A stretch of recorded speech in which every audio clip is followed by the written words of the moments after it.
Welcome to Politics Done Right. I am your host, Egberto Willies. This is the progressive program that will take the mystery out of politics. This is the program that will encourage you to make sure government becomes we the people. Whether you are liberal, conservative, or otherwise, you get to air your point of view. Remember, you can also send me a tweet to EGBERTOWILLIES. That is, at Egberto Willies. Let us engage. It is politics done right. 1, 2, 3, 4. Well, folks, welcome to one more edition of Politics Done Right. I'm Egberto Willies, your host. Thank you so kindly for being a part of this show. We are going to have a great show today. We have none other than Krystal Ball, who's going to be with us. We're still trying to get this connection together, but until then, Krystal, you may want to, there we go. We have her on screen right now. We're going to have a great show today, folks. It's going to be one of those where she can't give us the full hour, but we're going to take whatever we can get because this woman is working on a project that I tell you is going to make a difference within the Democratic Party, within the progressive space, and it is something that we are in dire need of right now. So, Mademoiselle Krystal Ball, thank you so kindly for being here with us today. How are you doing? I'm great. Thank you so much for having me. Well, great. I want to take your blog talk, hang up the blog talk phone because we're now on the line, so that should work just fine for us. First of all, before we even get started and before I get into the blog, I want to congratulate you on that great new gig you have with The Hill. Is it anything that you can talk about, or is it something that you're keeping kind of quiet? No, we want everybody to know about it. I mean, some of the details are still being worked out. We're looking at starting April-ish time frame, and it's going to be a morning show.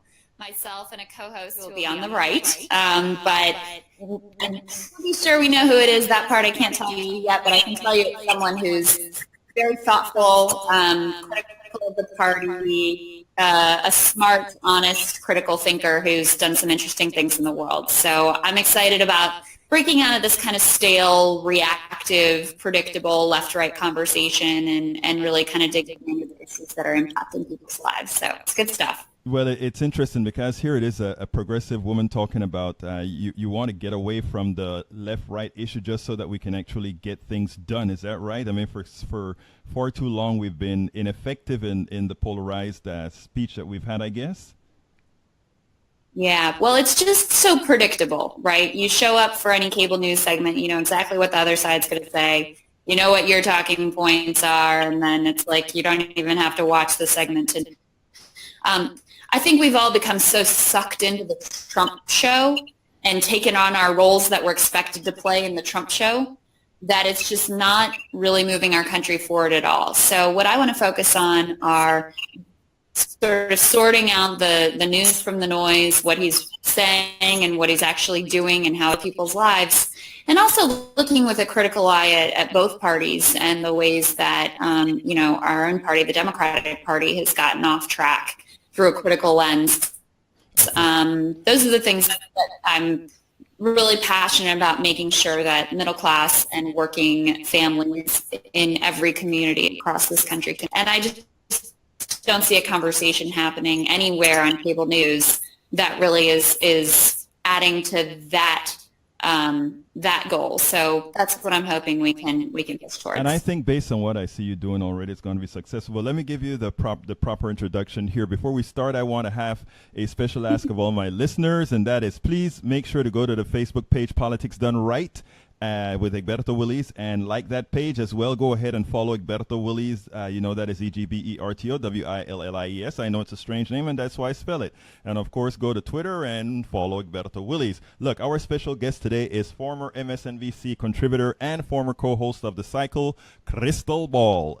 Look, Krystal Ball is a University of Virginia graduate with a bachelor's degree in economics. She is a certified public accountant and an entrepreneur, so she knows of what she speaks. In 2010, she ran for Congress in Virginia's 1st Congressional District. While her run was unsuccessful, she was named by Forbes Magazine as number 21 on the magazine's top most powerful women of the midterm elections. She put a valiant effort in a race stacked against her. Krystal Ball assisted the recovery efforts after Hurricane Katrina in Louisiana. She led a boycott against Rush Limbaugh for his attack on Sandra Fluke. Krystal, I don't know if you're here, but you're gone, so please try to reconnect again. Krystal is the author of the book Reversing the Apocalypse, Hijacking the Apocalypse, Hijacking the Democratic Party to Save the World. A must read for every single progressive or not progressive. The book challenges Democrats to resettle their roots to FDR's New Deal and advocates a new interventionist economic agenda. For those who listen to my program, know that is exactly what I think we must do. That is essential. She is the founder of People's House Project, which is something we want to talk about today because it's right dear to my heart. The People's House Project will incubate and accelerate candidates in every Republican-held congressional district in our targeted region of Midwestern and Appalachian states. So, Krystal, tell me a little bit about that project, because that is the main focus that I want to talk about. You and I spoke on KPFT a few months ago, or maybe it's a year ago, when you got the inception of this project. Now you have it going. Right. You actually have it going now. Tell us a little bit about it. It's the most fun and the most inspiring work I've ever gotten to do, helping these candidates. So the whole idea behind the People's House Project is reconnecting the Democratic Party with its roots and making it an effective tool for working families. And in the region that we're focused in, the South, Appalachia, the industrial Midwest, the party's brand, and I would say the party's reality, has really suffered. People see Democrats as elitist, out of touch, condescending, not connected to real. So what we've done is we've sought to support who have absolutely everything going for them in terms of deep roots in their district, messaging, a working class background so they can really connect with people, but don't have the money and the media connections that they need to be successful. So we step in and we help them make those connections and to amplify their voices. So a lot of people know Iron Stash in Wisconsin, Paul Ryan. We were in behind Randy Bryce before it even announced and had his amazing bio video. Right. We have an amazing ARC veteran in West Virginia who served 4 combat tours in Iraq and Afghanistan and came back home and found worse poverty in his hometown than in some ways he'd seen overseas, and that led him into politics. So we're supporting him. We're looking at a school bus teacher. We've got teachers we're supporting. We're looking at supporting a roofer in Georgia. These are the sorts of folks who cannot pop.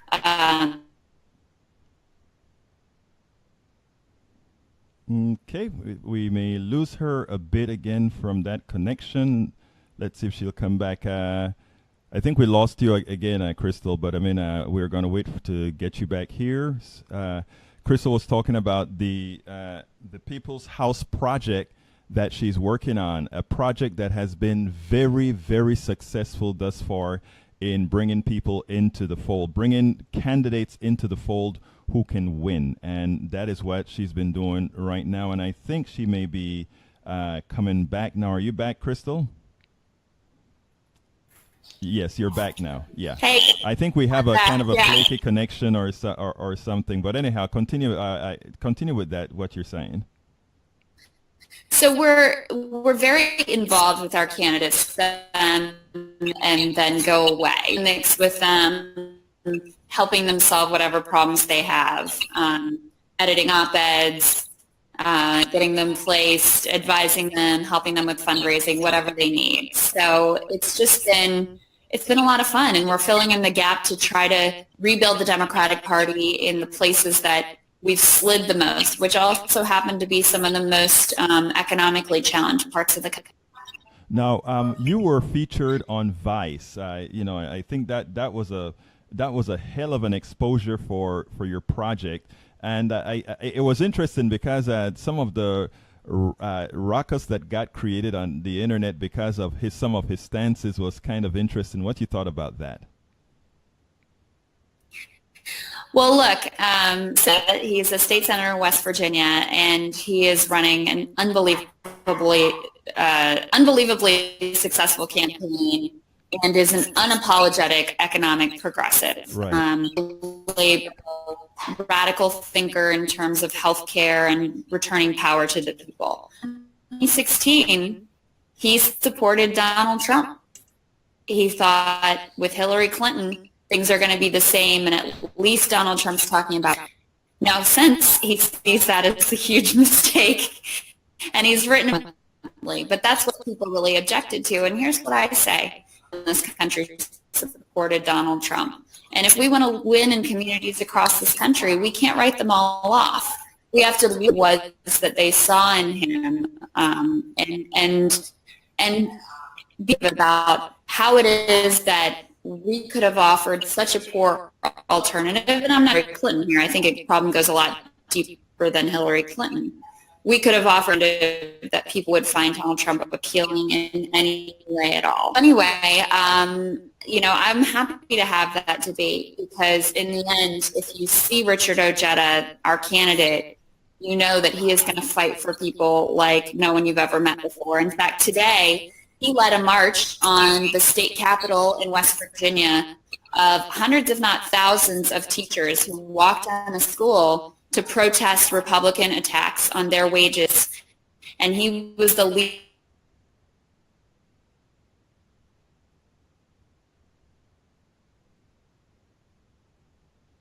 Okay, I think we lost her again. There must be an issue in that part of Virginia, or I don't know if she's in Virginia or Kentucky right now, but I'm sure she'll get him back. The person that she was speaking about was a guy, I think it's in West Virginia, and she got a whole lot of flack for supporting this particular candidate.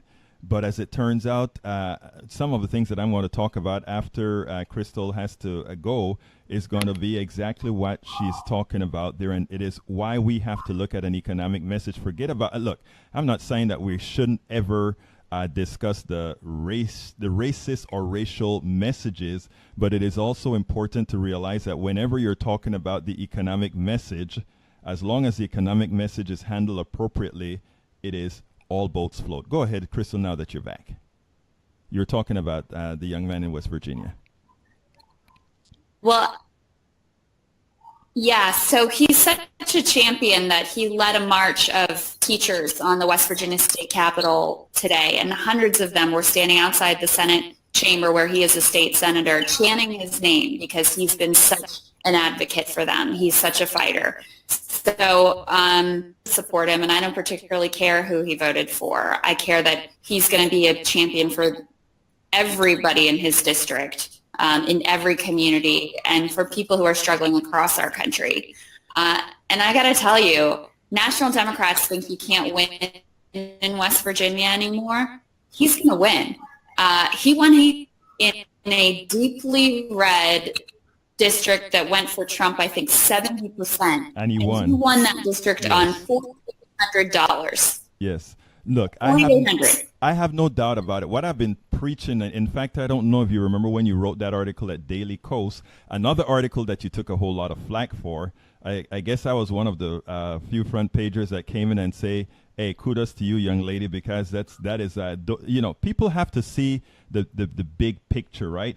I am begging nobody to love me. I am, and nobody in this big goal is what's going to lift people up. Yeah, we have all these social, racial, and all these other problems, but we can't allow that to stop. In fact, I don't know how much of a lot of what I write is about what I call the work of the plutocracy and using certain divisions to conquer, right? And if we continue that program, including the way we deal with, let's say, the Trump supporters, we run into the same problem. We would have made them win because we're so concerned about the other issues that have little to do with your pocketbook that they can be dragging your money as long as they have you fighting among each other, right?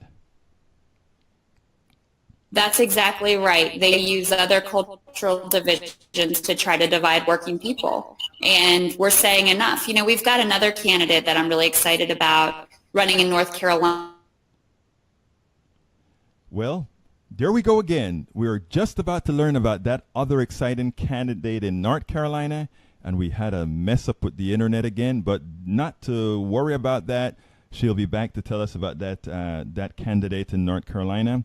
And when we're done here, then we'll get back to discussing some of the issues with, again, since she's discussing the Trump voter, we're going to go back to one of my old blogs of the weeks that spoke about the Trump voter and why it is in our best interest to go ahead and get that voter. Krystal, I think you're back. Don't see your picture yet, but I see that the frame is here somewhere. Okay, I think you're going to be back in a little bit. There you go. I think you must have an intermittent signal out there. That's all right. Go ahead. Tell us about North Carolina. I will, because I know this connection's a little flaky, but we're supporting a woman named Dee Dee Adams, who she was a teacher. Her first job was in the Schlitz Brewery, putting the on the beer, and she saw a position for a shipping supervisor. So she stripped all the gender or potentially racial pronouns information from her resume. She sent it as Dee Dee Adams instead of Denise. And she got a call on Monday, and they said, "Is Mr. Adams there?" And she said, "No, but Miss Adams is." And that's how in the 70s in the South, this powerful black woman ended up in a management position. She's running for Congress in a majority white district. Bernie Fox is the representative there in rural North Carolina. She's running this campaign where she really connects with everybody in that district, more suburban and rural. She's awesome. So the bottom line is we got to realize we're in this thing together. That's it. It's not any more complicated. It is interesting because I saw that on your page with her running, and it's like, wow. Do you think she stands a chance? Yeah. If you meet her, you know she's got a chance. Okay, well, first of all, the energy is out of this world, and she is so powerful. She's awesome. Well, let me tell you, folks, what we have here is the people's Krystal Ball. Everybody know who she is from MSNBC. Well, she's done more. I like to say she's leveraged her notoriety to bring new candidates into the fold, into the progressive Democratic sphere. Is that a good assessment of that? I think. Well, I mean, I think that is a great thing. Now, where do we go from here as far as, I think you have, 5 candidates right now, or do you have more than 5? We're about to have 10 in the next probably 2 weeks. So get them through their primary. Yeah. So stay tuned for that. We have some amazing people coming up. So got to get them through their primary so we got the right people in place to win and to give powerful. Well, look, Krystal, first of all, you gave me 20 minutes. We're at 18 with some internet connection problems. At another time, at a better internet connection, let's do a little bit more, and we can go more in detail as to what you're doing, where you're going, and what you expect us to do. Is that all right? Oh, just about the time that I said that, we lost her. But look, it was a pleasure having Krystal Ball to tell us a little bit about what she's doing with candidates in these what are predominantly red districts, and these are districts that the Democratic Party, for all practical purposes, have forgotten about. And she said with this new group that she formed that she would go ahead and get candidates in these districts that would run, and not only run, but that would win. Thank you very much, Krystal, for spending this time with us. Okay, let's go to our news screen with folks. Remember, this is a call-in show. Number is 646-716-5812. Again, that number is 616-716-5812. Give us a call. I see we have a call on. I'm going to skip my blog of the week for now, where we're going to be discussing the Trump voter. And let's go to line number 1. Come on in, 210. This sounds like, or looks like a John's number. Is this correct, John? Yes, it is. How you doing, Egberto? All right. How you doing, my friend? Oh, I'm doing good. I was hoping to talk with Krystal, but it's okay. I mean, what you know, we're I think having she's is doing a great thing. I'm sorry. I think that's a great project, you know, that she's doing. You know, I put a lot of my focus into a brand new Congress, Justice Democrats, and our revolution, which has kind of been dropping the ball. I think not putting the local candidates have already been endorsed at the local level, at the state level. They're not being endorsed on the national level. Besides, here in Texas, we have the person in the 21st district. Can't believe I'm drawing a blank on his name because I've met him a couple of times. Right. Great candidate though, and I'll get to him in a second. But you know, like you said, Rick Trevino and a few other people. Tom Wakely for governor. Hopefully they'll get that endorsement. And you know, like all the people that are running in Illinois, there's 4 great candidates endorsed by Justice Democrats. Some of them are endorsed by Our Revolution, Chicago, Our Revolution, Illinois. You know, they're right 2 weeks after Texas on the 6th. I think on the 20th they have their primary, and there's a lot of good, you know, Bernie supporters who are running. You know, DSA endorsed candidates running against conservative Democrats, running against you know, Danny Davis, who's a long-term a black congressman, has been in power since 1996. He has a pretty good voting record, but he's not, you know, he's not a Bernie supporter. Right. And so, I mean, he's running against a guy named Anthony Clark, and he's, like I said, endorsed by DSA. There's another guy, David Gill, in Illinois 13, who's running also, and Samina Mustafa in Illinois 5th district. So I mean, these are just some of the people that I feel need to get a little bit of publicity because their primaries are coming up, you know, in either a month from now here in Texas or in 6 weeks. And so we need to talk about these progressive candidates, and I know you've done a good job of interviewing Rick Trevino and talking with other progressive candidates, and so, you know, the fact that Krystal is talking about progressive candidates, a lot of people, like you were saying, know Randy Bryce, but I didn't really know those other people, and so now I'm kind of, my ears are perked up saying, you know, yeah, I'm taking an interest in these people, and now she says she's going to promote 5 more new candidates, and that's she'll have a total of, she said a total of 10 candidates that will be on her show, so that I think is great. I mean, not on her show, on her slate. So you can't ask for better than that. Yeah. That's just one small organization that's doing that. Right. So I'm glad you had her on. It's a good interview. So you know, you've written I think 3 things on your blog about the complete nothing burger, which is this ridiculous memo. And so, I mean, these are the things that you know, I mean, I know economic issues are the number one subject, but I mean, we also have to remember, you know, how the rule of law, you know, is being taken away from us, you know, and it comes in several forms. I mean, it comes from people, you know, there's a clip of people actually on a train that I saw a few hours ago, looking for people to check them, you know, if they're going to check, ICE officers checking people who look like they might be Hispanic to check for the IDs, you know. Right. I mean, and this is ridiculous what's going on, and the fact that Trump is manipulating these offices, you know, the CIA and the FBI, and I'm not saying, you know, they've done a lot of good things, but they've done a lot of negative things too. Right. So let's be honest about the history of these organizations.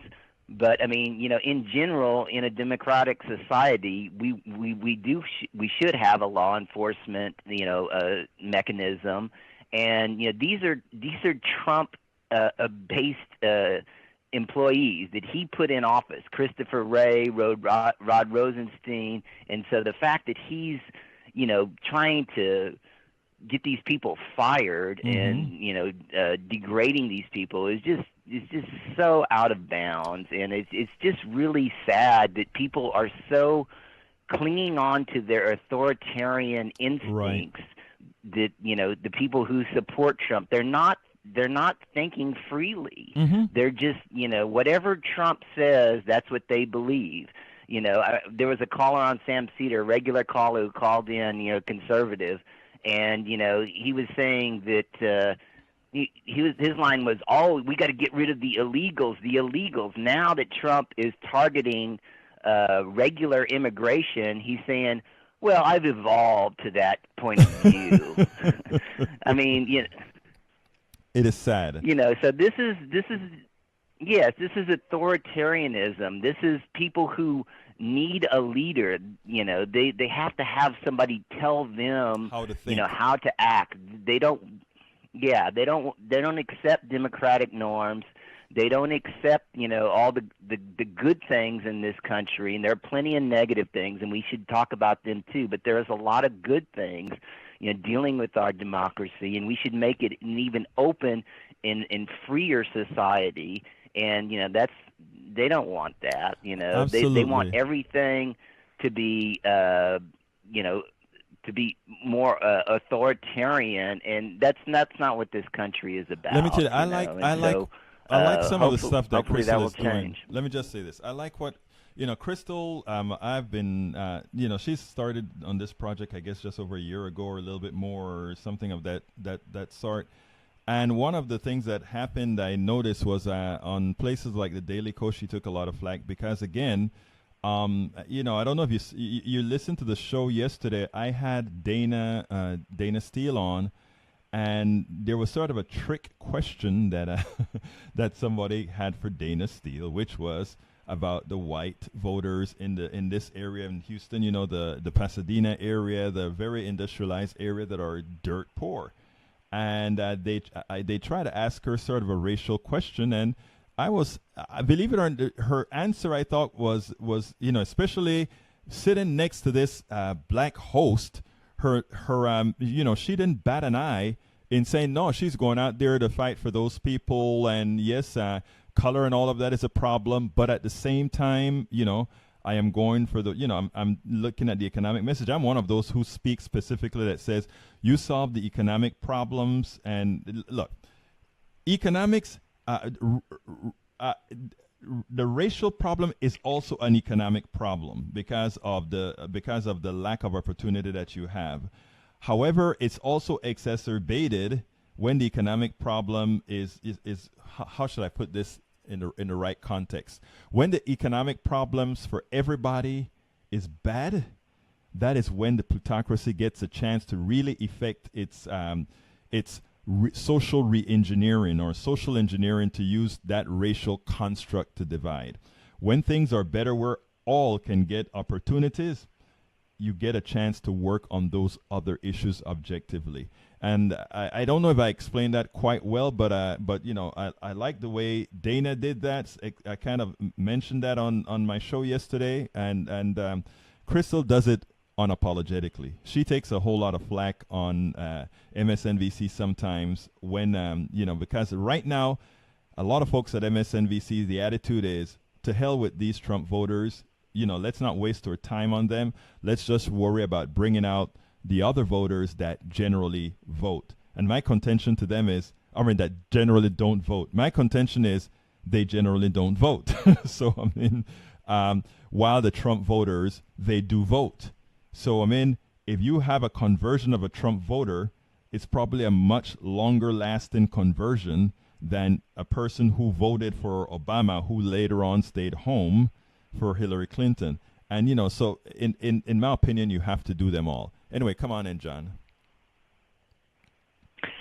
Yeah, I'm not sure if they're really a huge amount. Hillary Clinton, Obama in 2012 didn't get that many more votes than, Clinton got a lot of votes. Yes, she got did. 65 million votes. So, but yeah, Obama got what, your 68, point, right? But, it just, I'm sorry? Didn't Obama get like 68 the first time around? No, that's the first time he got significantly more than in 2012. But I was referring to 2012. Gotcha.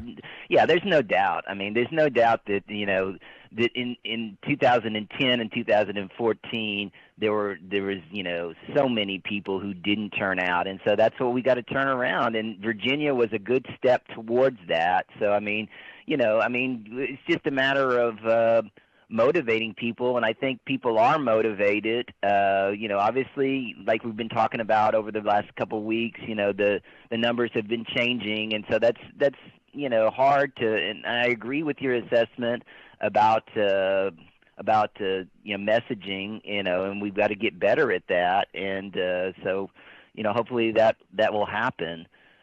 Yeah, I think as far as messaging is concerned, I'm sorry. Go ahead.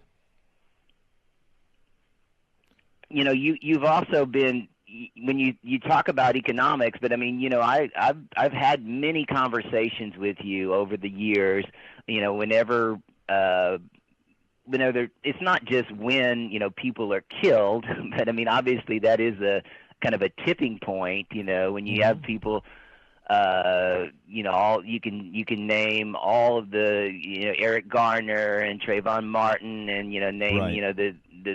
The 20 people that have prominently been killed by either police officers or other bystanders whose lives were ended tragically for no reason. And so I mean you've talked about that quite a bit too, and I think that's important. I think that Bernie's message, you have to blend both of those. Mm-hmm. You have to blend both of those, and when you're talking especially to people in the South who are more conservative, I mean, I think that this is going to be kind of a major factor on whether he's going to win, and if he does run in 2020, is how well he's going to do in the South among black voters, because, I mean, quite frankly, he didn't do well at all with black voters or with white voters in 2016, and that really cost him. Right. And so, you have to have that balance. That balance has to be there. And so, I mean, obviously he's going to talk more about economics, but you can't forget the other issues. You can't forget women's issues. You can't forget LGBTQ issues. You can't forget the environment, and there's no doubt that he won't forget any of those things. He's strong on all of those things, and also on his anti-war stance, which I think is stronger than any politician right now currently serving. I mean, he is against intervention in foreign wars. And I think that the people are moving in that direction. So I'm very hopeful about that. I think so as well. Now, so are you predicting something for 2020, my friend? Well, no, it's too early. I was actually talking with Sam Cedar today, and it's too early. But I did do about a 6-minute thing on how when he should announce, and he already said he's not going to announce before the midterms. So I'm saying he should do it the day after the midterms, and not to wait until. Don't wait until like February of 2019, because debates could start as early as June 2019, and so you need to have. And that there was an article about 8 days ago in Politico, and that he's already meeting with Nina Turner and all of his top advisors, and he's kind of playing this down. But like his son Levi has been tweeting that he's running and he's getting serious, and why wouldn't he? I mean, why wouldn't he do it? He's incredibly popular. It is kind of sad that Biden has been leading in 5 of the last 6 polls in January. But I mean, it's a long way, and Biden does not have a good record of running. And he ran in 1988 rather, and he was really brought down by these plagiarism scandals. He ran in 2008, and he just didn't gain any traction. And so I just don't know how long Biden can last as a formidable front runner, or at least a co-front runner with Bernie.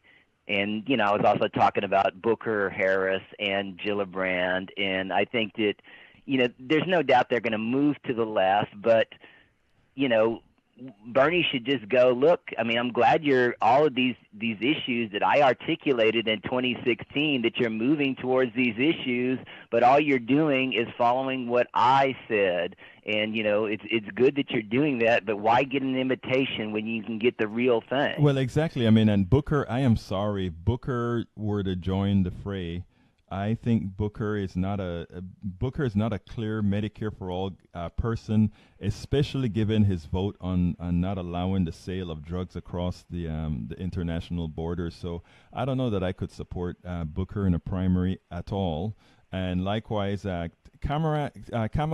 Now, I don't know too much about her, completely about her progressive bona fides, but I think I don't think there's anything on the record for her to show some sort of a preponderance towards corporations. So I have to leave the doors open where she's concerned. Elizabeth Warren, I have some problems with what she did with GMO a few years ago. So therefore, like you're saying, none of these folks have that strong progressive, the progressive bona fides that we see with our guy. You know, I'm sorry, it's just not there. Yeah, definitely.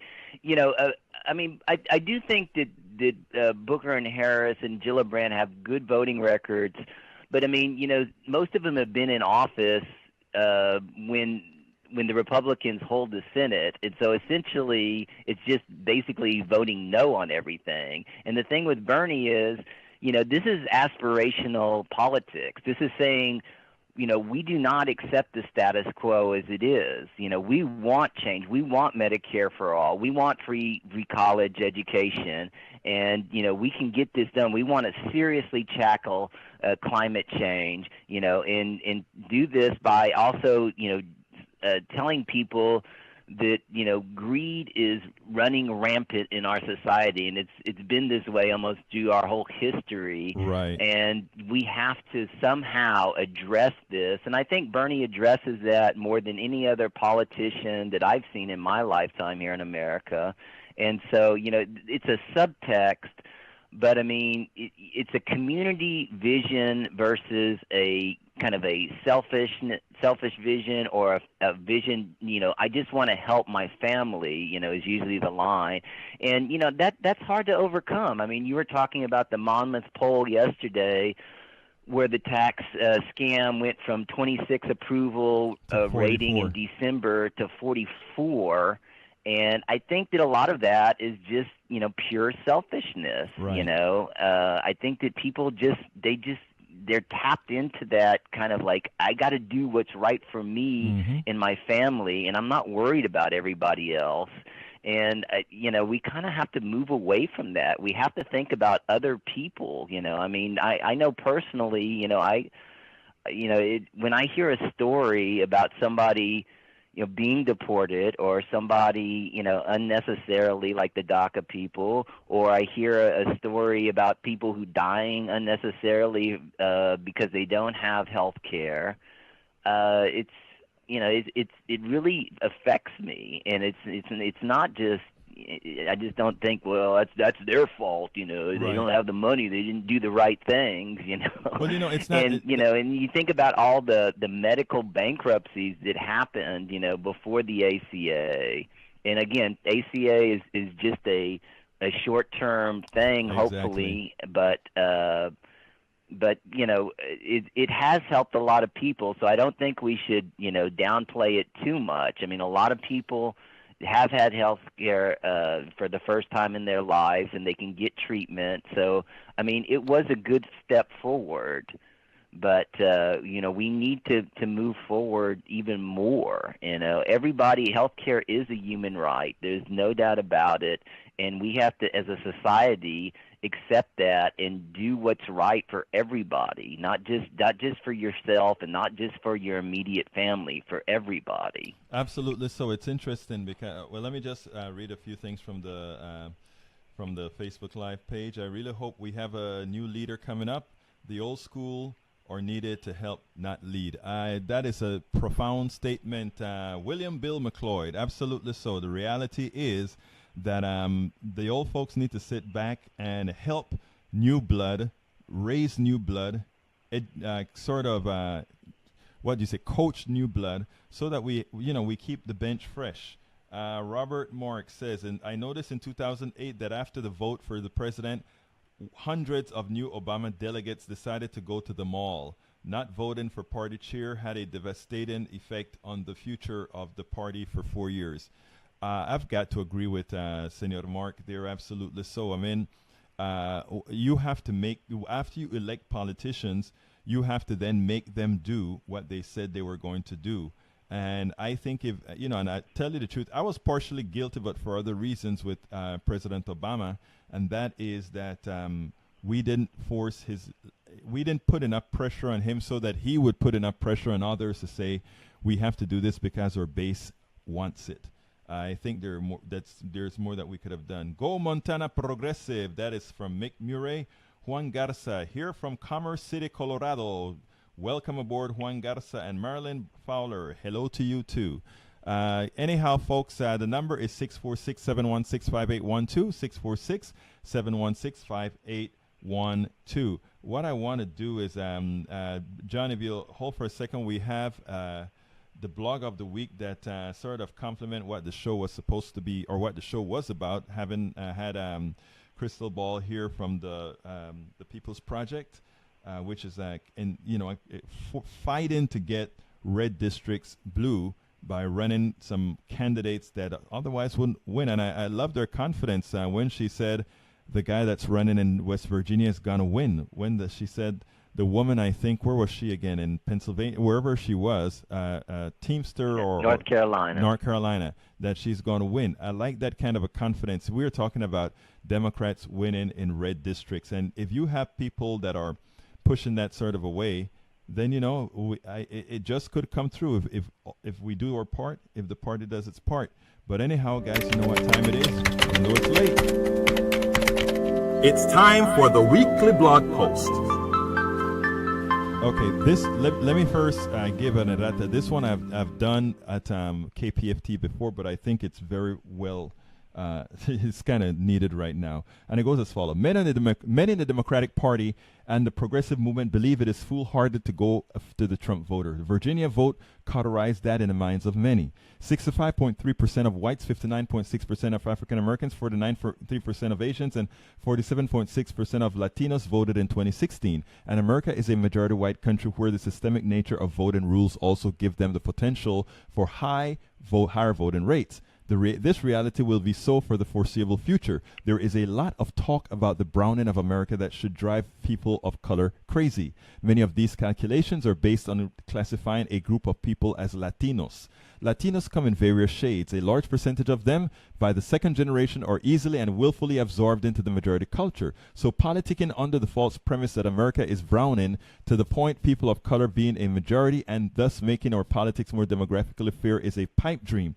I'm going to tell you why I'm saying that in a minute, because what can I say? We should all know that race is a social construct because America continues to use the pigmentation to divide and empower a few for using the ignorance of many. One must navigate politics to mitigate said reality. Since power in many instances is race-based, gender-based, or some other based, we will have identity politics for the foreseeable future. The issue is ensuring it is done on a moral basis. Charles Blow wrote an excellent article titled Resistance for the Win. I agree with the following. That whole conversation, he said the following, that whole conversation about how we must reject identity politics left a lasting bad taste in my mouth. I will confess that I'm still smarting over the implication of those conversations, in part because as a black man in America, I have seen the corpse flower that can grow from that seed. But the fact that demographic strategists were even thinking of actively courting voters who turn a blind eye to or even actively cheer Trump's bigotry underscored for me the fact that this party principles can be situational. This, to me, is not moderation, but mollification. It is a crisis of conscience. I wrote in January that the Enlightenment must never bow to the Inquisition, and I hold fast to that proposition for me. There is no middle. If you are supporting Donald Trump, you are supporting Trumpism and all that goes with it. That means that you are supporting a modus operandi that attacks people of color on every term, but keeps white supremacists safe. You are supporting Trump's demeaning of women. You are supporting his bullying. You are supporting his corruption. You are supporting his pathological lying. That is what Charles Blow said. I, however, disagree with the following statement that he made. It is not the job of the resistance to drag you out of that. It is the job of the resistance only to be there when and if you tire of the darkness and crawl out in the light. That is a recurrent statement I hear in our progressive circles for those who are ignorant of identity issues, willful or not.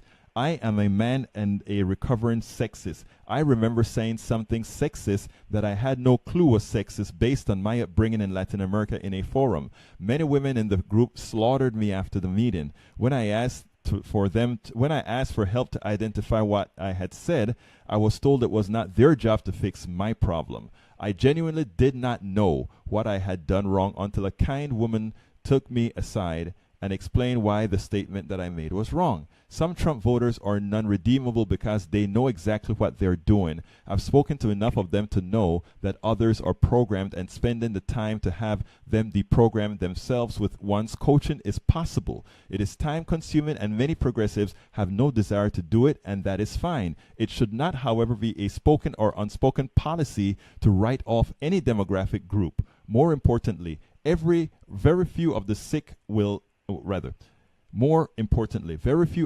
with a contagious chronic disease are able to diagnose or cure oneself. Righteous activism is not easy. It requires work. Getting people to vote consistently is not easy, but is no easier than creating relationships of trust with all people to influence what they do or how they vote. In short, we should go after the Trump voter as hard as we go after the non-voters, believing that in a country where race plays a significant role, that somehow people of color won't have to worry about mitigating white racism is flawed thinking. You see, racism is contagious. And today, and this is an important statement that I close with, very, very important. And today's white allies under ideal conditions could succumb to the contagion. Progressives must go after every voter with a passion irrespective of race and not fall into the trap of what the electorate in states like Virginia look like or behave today.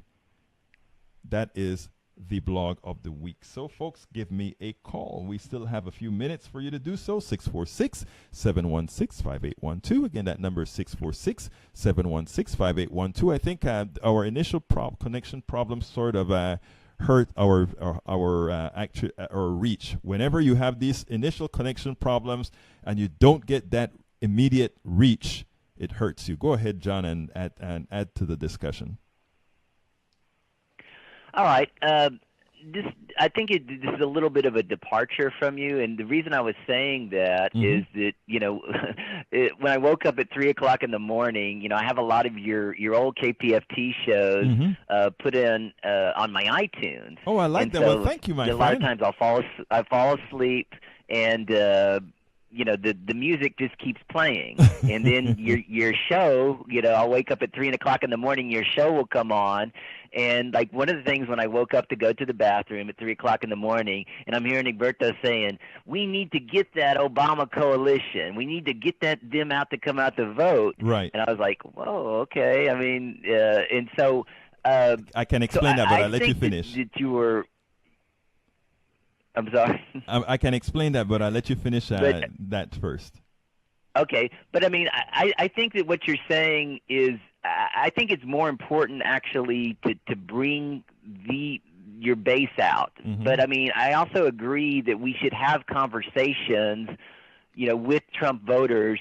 But I mean, we also have to acknowledge that the degree of people who are willing to change their mind. I mean, there are some of them that are really hardcore Trump voters that are just not going to change at all. These are the authoritarian types. I mean, John Dean wrote about this. Or I think it was Conservatives Without a Conscience. I think that came out in 2006, and he talked about a lot of research from this guy Bob Altemeyer, who said that about 25% of people in America are authoritarian followers, and I think you see that with Trump better than any other candidate. I mean, it was that way with Bush a little bit, but more so even with Trump. Right. And so those people are going to be extremely hard to reach. And I think you see that also, when I'm going over all of this material about the House races, the races where Democrats are doing really well in the polling, or were doing really well. I mean, we haven't really seen updated polling in a while. Is the races that have a really high Hispanic population, but like in Miami, they voted a couple of people from Cuba because they still have very strong conservative economic values, and those two seats are definitely going to flip. Other seats in California, where there's a large Hispanic population, those seats are probably going to flip. And then also the really affluent areas. And so they're not completely sold against the conservative Republican mindset of economics, but they're against all the terrible racism and all the other negative things that Trump does. And so, that's why I think you see this switch on the tax scam. It's like, well, we're not really against that. And we have to kind of say, this is bad for everybody. I mean, you keep saying, remember that this tax scam, 81% of the tax scam goes to the top 1%. Let say me that just over and over. I want think to the add to messaging that. was better, and that's why the numbers were down. Right. And just continue to say it. Let me hit the tax cut scam before I hit the other thing first. With the tax cut scam, you have to make a better case than just the money is going to a whole bunch of rich people, because what the Republicans have been effective in doing is having a whole lot of people believe, first of all, that those rich people are deserving, and secondly, that by giving those rich people the money, they can more efficiently disperse that money than the government can. So you see, what the Republicans did was a perfect argument, right? They gave the perfect rationale for them giving away the money to the rich. So therefore, when you make the argument that most of this money went to the rich, they say, okay, because it's coming back to me. What you have to do, I think, is further expand that notion. And that notion is that all the money goes to the rich. The rich doesn't really invest it back in you, but invest it into these shell corporations on the outside. But most importantly, it is unsustainable because and then you can prove that it's unsustainable. You can say it's unsustainable because if the percentage of the wealth, if the percentage of the economy is growing for the rich, it means it's getting smaller for you. And guess what? Look at what's happened to you.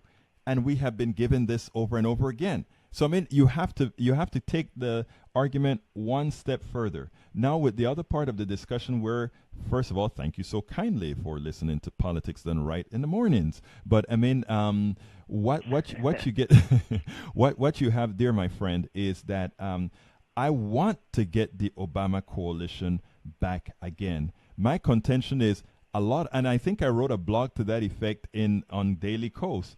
What my effect is that note in the blog of the week what I said some Trump voters are non-redeemable because they know exactly what they are doing.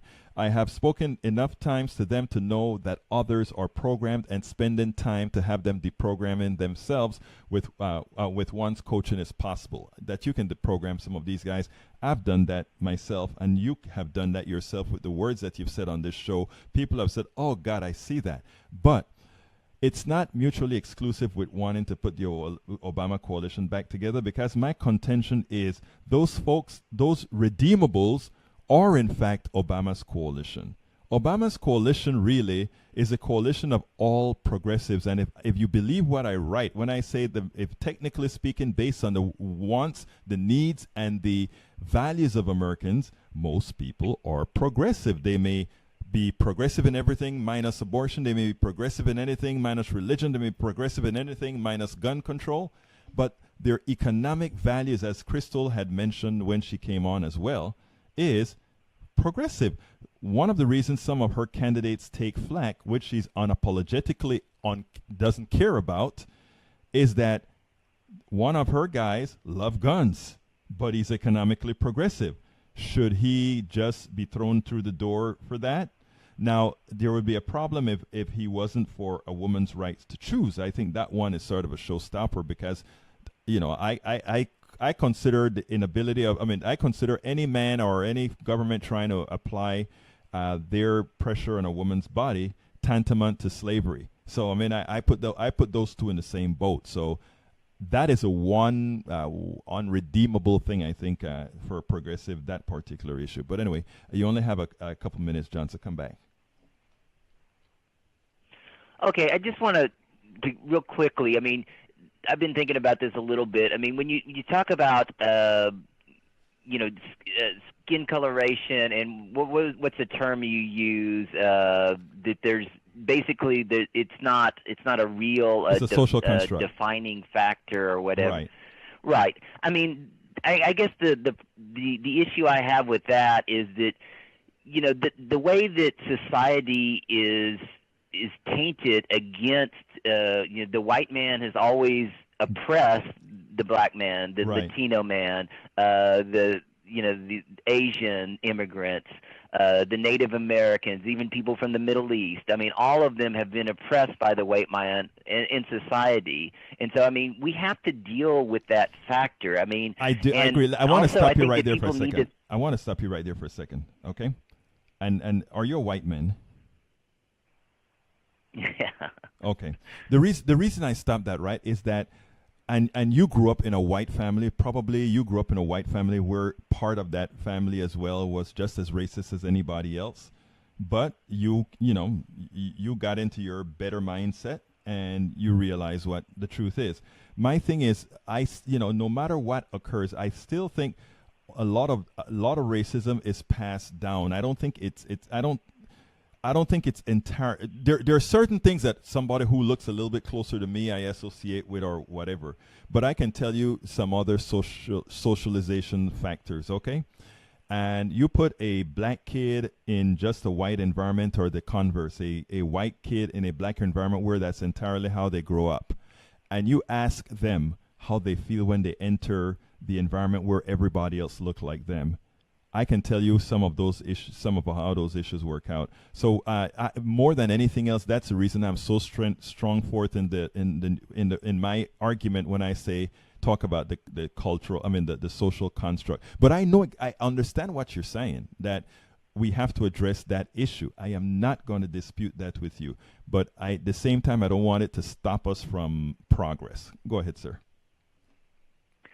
Right, and also, there's also culture. You talked to the lady on your KPFT show, Mm-hmm. and she was saying, I don't consider myself a Texan. I consider myself a Houston, yes. And that's course a native of Houston who enjoys the Houston culture. Right. And so, and that can be taken, it's like, that's, you have to appreciate every culture, Yes. Panamanian culture, Yes. El Salvadorian culture, Nicaraguan culture. They all have cultures, and they're all valuable. It could Agreed. be, through literature. It could be through music. It could be, painting. It could be through, politics. Mm-hmm. Every culture has something that's positive. And so, I think that people, I agree with what you're saying, but, there's also, shades, there's nuances, and those nuances are cultures, and the nuances are remembering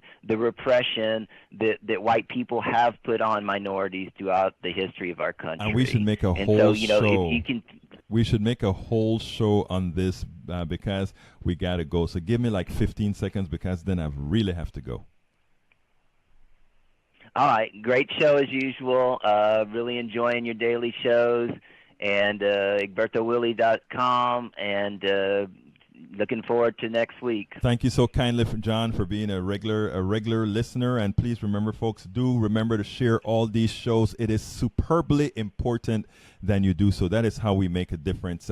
Next remote person I get, I'll try to get a better connection. I apologize for that. It's kind of brought down our audience number a bit, but we'll be back on Monday. So thank you so kindly for being here with us. You have a wonderful rest of the day. This is Egberto Willies with Politics Done Right. Have a wonderful rest of the day.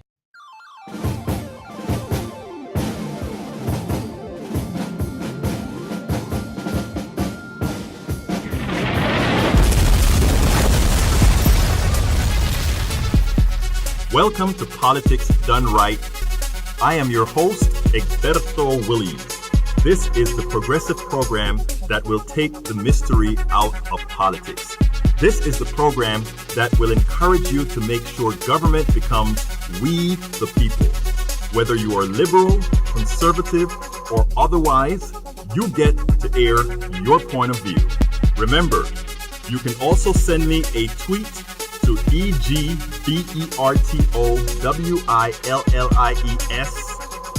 That is at Egberto Willies. Let us engage. It is politics done right. 1, 2, 3, 4.